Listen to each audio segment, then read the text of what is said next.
Well, first, thank you very much for what you do for CART. It's because of each of you that we're successful or not successful, and we appreciate what you do. We believe this has been a successful year so far, and will continue to be so going down the road. Might want to remind you that some of your club presidents and treasurers don't like to write checks until May and June. So how about remind them that CART needs to be on their list for May and June in case they're waiting.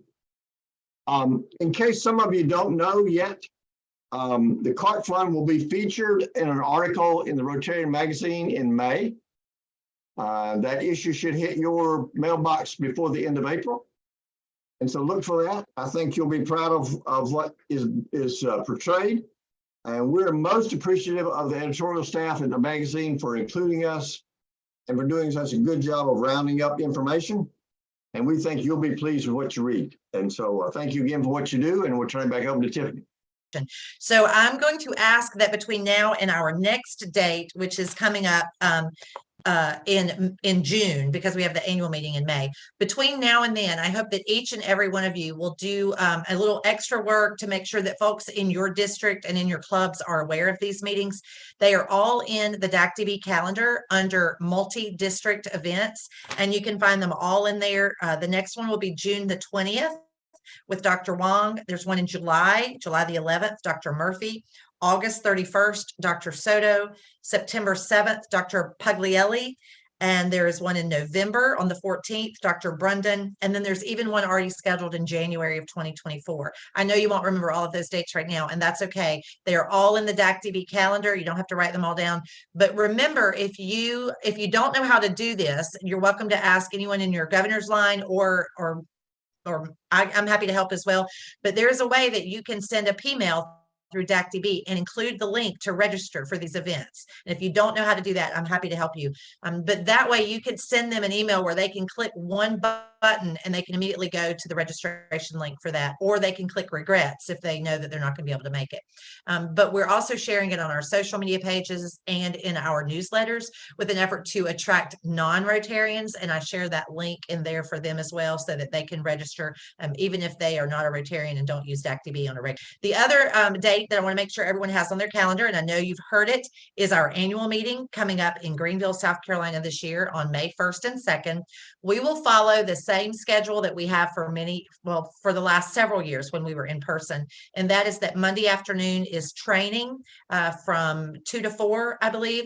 And then Monday evening will be a reception that is held there at the Embassy Suites. And then on Tuesday, we'll follow the same schedule we did before. Half of it will be on Zoom and half of it will not. But if you are planning to attend in person, please register again in DAC-DB. You can even share that registration link as a P-mail with people all over your district. And we would love to have more of you join us in person for that. If you register to do a Zoom instead of in person, there's no charge for that. If you are joining us in person, the cost is $45 so that you can have lunch. And we sincerely hope that you will attend. As a reminder, Monday afternoon is training, as Tiffany mentioned, 2 to 4. Monday evening is a reception for you and the researchers. And this is a wonderful opportunity for you to get to know the researchers. It's an informal setting. You can ask them whatever you want to ask them. Sometimes they'll answer, sometimes they won't. It depends on how personal you get the questions. But it's your opportunity to get to know them. It really is, on a one-on-one basis. And we invite you to do that. Tuesday, May the 2nd is our annual meeting, and that's when we give away the grants each year.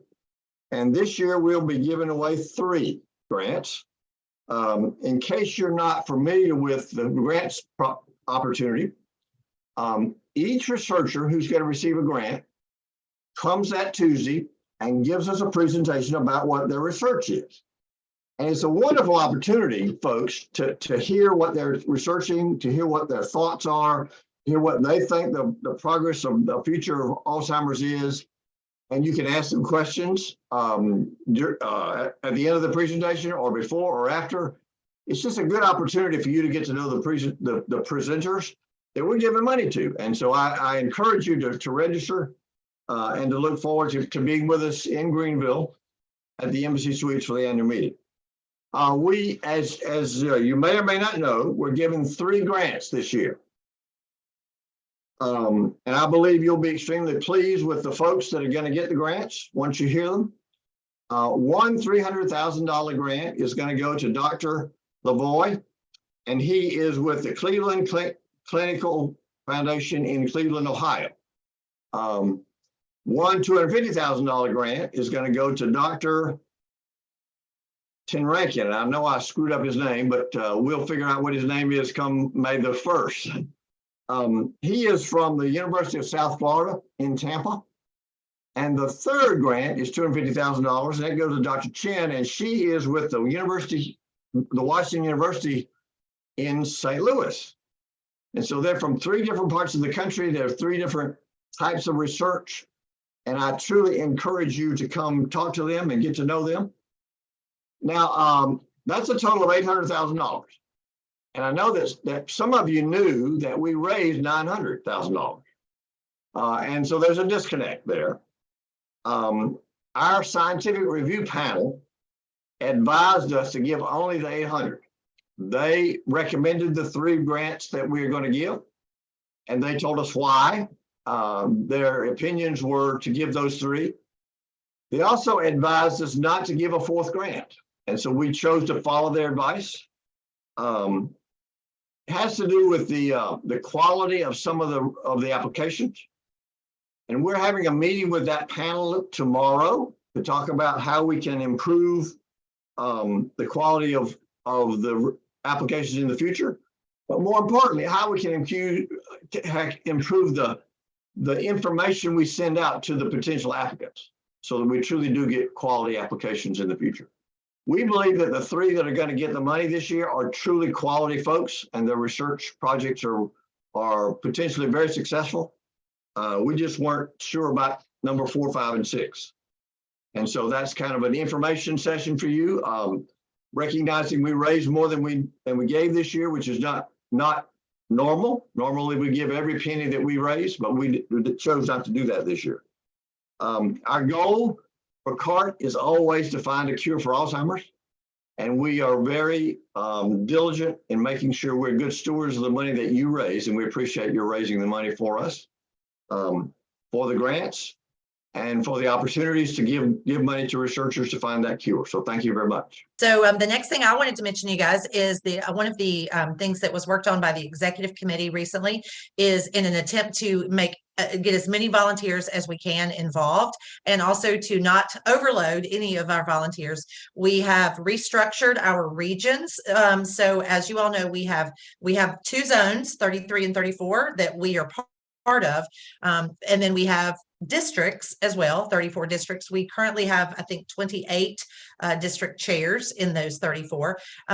But we have divided our zones into smaller regions so that we have a regional director that serves as a non-voting member on the executive committee and is active and involved and can share information back with those district chairs. So that was something that we started several years ago, and it's been a work in progress for the last several years. And this year, at the last meeting of our executive committee, they agreed to restructure those regions once more to get more volunteers involved. And so Norm Rogers will continue to serve as the regional director for both of the Carolinas. And Michelle Garashi-Ellick will now serve as the regional director for the entire state of Florida, which is huge. And Charlene Hall will continue to serve as the regional director for all 3 districts in the state of Georgia, plus the districts down in the islands. And then we have restructured the northern zone, which Bill Shillito had everything from the Carolinas up north. And that is a lot of area to cover. And so I'm pleased to announce that Tammy Mosteller has taken over as the regional director of what we are calling the Chesapeake region, which are those 4 districts up there that she was recently at their pets and volunteered there as well. So she is taking 4 districts in Virginia as a regional director. So Bill Shillito is still going to work the rest of the northern zone of our the northern part of our zone. And as we continue to expand, because we do have districts, as many of you know, in Alabama, Kentucky, Tennessee, and even farther west into Missouri and Wisconsin, and on as we continue to grow, we will continue to expand those regions. Okay, so our fundraising idea of the month tonight is an event that was very successful last year in its very first year, and it's already being planned for just a few weeks from now for its second annual Walkathon. And many of you have heard us talk about it, but we thought you should hear from the person who has been intimately involved with it, and that is our past president and past district governor, Bill Parker from the Rotary of Asheville Biltmore in District 7670. And for those of you who maybe are rejoining us after a while, or perhaps have never been to one of these meetings, this is an opportunity for us to get a best practice every month from someone who has lived it and can tell us what worked, what didn't work. And in case your clubs or districts are looking for new opportunities, this is an opportunity to hear straight from the person who has done it. So we're going to turn it over at this point to Bill Parker to tell us about the Walkathon.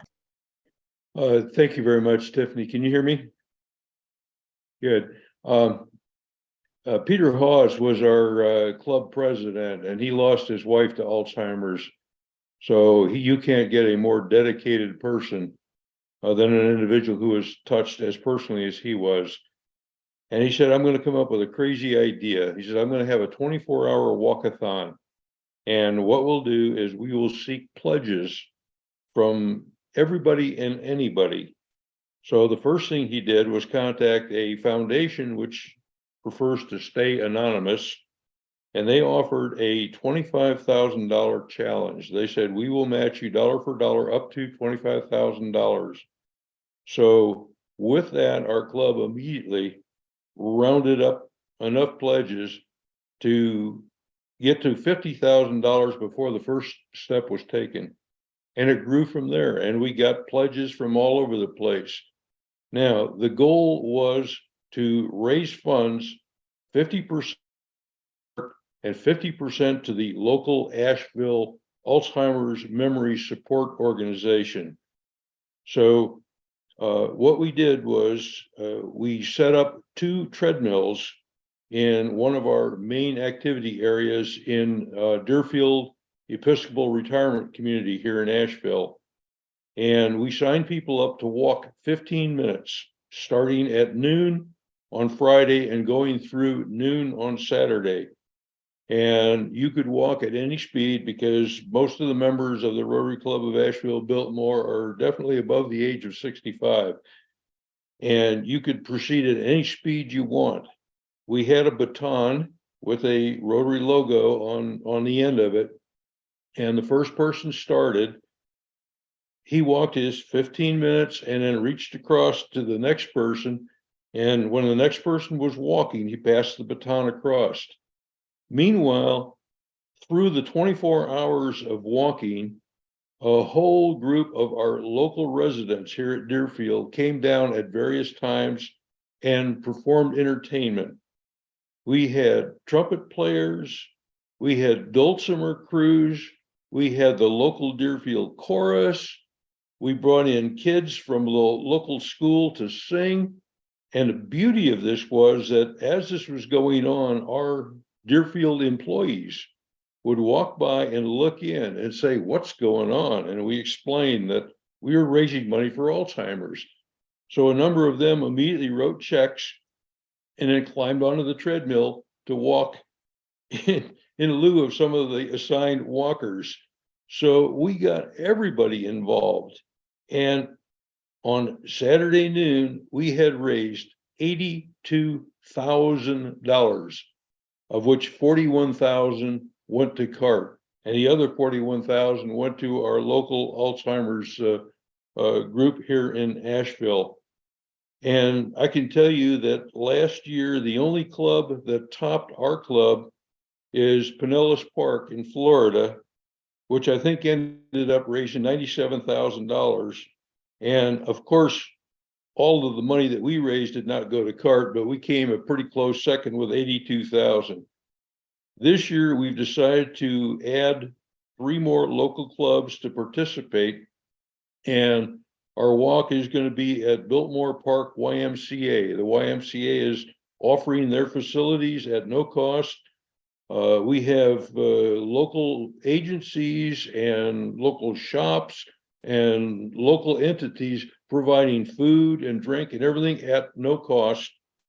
So we hope to at least come close to the $82,000 that we raised last year. And again, a crazy idea in the head of Peter Hawes when he couldn't sleep one night. So please understand, it may seem like a crazy idea, but if you put meat on those bones, you can do amazing things. So I am available for any information you might know on how we did this and everything else, but it was a crazy idea, but wildly successful for our club. Thank you. You know, in a lot of these efforts like this, how many people did you have to coordinate something like that? We had a team of 12 Rotarians, and they were assigned different things. One group handled the entertainment, one group handled the solicitation, one group handled the manning of the front desk. And in fact, we also had two blue buckets on our table, and people were constantly walking by, people who didn't have a clue as to what we were doing. When we explained what we were doing, they reached into their pocket and dumped change. One guy brought in his penny collection that he's been collecting for 14 years. It took me a day and a half to count all the change. I had to keep emptying the blue buckets and putting them back down there again. But we had a whole crew so we could spread load the work. Thank you. I think this is a great example of a club. It's not a huge club, let's be clear. Bill, how many members do you guys have now? 56. And so for all purposes, that's probably a medium-sized club for most groups, but it's one of those things that it's Bill said, they assign, everyone has a duty, has a job, and they work together to make it very successful. And by giving part of the money to an organization there locally, they get a lot more buy-in as well, I think. Yeah, that helped with the local fundraising from organizations in Asheville that didn't know that much about Rotary or CART. And if you're planning to do an award for a CART Volunteer of the Year, and Luther and I spoke about that earlier today. Just a reminder, we do an award called a Changemaker Award, where you can recognize one volunteer in your district, and the district chair and the district governor line can work on that together if you would like, and decide who it is that you want to recognize. Then I'm happy to put that person's name in the certificate and email it to you to print. Again, if you'll just let me know who that's going to be and then send me photos and things of that, we'll be happy to share it. A couple of things going on with the portal. We have found a couple of kinks here and there that we're still working out, and from making sure things get contributed to the right group to making sure that checks actually clear. So if you have a problem, please reach out to Michelle first. She's the one to go to first, and let her try to help. And because if you send it to me, I'm going to say, let me call Michelle, because I don't know how to fix that. So if you just call her first, that'd be great. If you are not following us on social media, please make sure you do that. We have a Facebook page, we have a Twitter account, and we have a YouTube channel. So if you miss these meetings or trainings or the lunch a la cartes, all of those get edited and added to the YouTube channel. You can share that. You can watch them while you're driving down the road, or you can listen while you're driving down the road. You can listen to all of us talking, and there's a year's worth of those now on our YouTube channel by playlist. So if you're looking for an idea of the month for fundraising, go back and listen to those and get some ideas and share those with other people. Share two things with this group. I still serve as the chairman for the Alzheimer's Dementia Rotary Action Group. In a recent conference call, I was invited to be on a call with John Huco and several of the other Rotary Action Group chairs. And in that meeting, I asked John to stay on just a little bit afterwards and ask him if he believed that Rotary International needed a corporate focus after we after we eradicate polio. And he said, he surprised me. He said, Bill, not only do we need one, we must have one. And he said, if you're going to be that next corporate focus, you really need to start now while we're ending polio, so that you're in a position to be able to take on that mantle. And so he floored me with that explanation, and I was just really energized by that. I think it's incredible that our general secretary is thinking in that realm, because he will have a large influence on whether the Rotary International takes another corporate mission or not. The second thing I want to share is that the recent meeting for the members of the Economic Forum at Davos committed $70 million for research for Alzheimer's and other dementias. And they've done this in the past for other medical efforts, and they've always raised the funds that they've committed to. So $70 million, they've already stood up an organization that will head it up.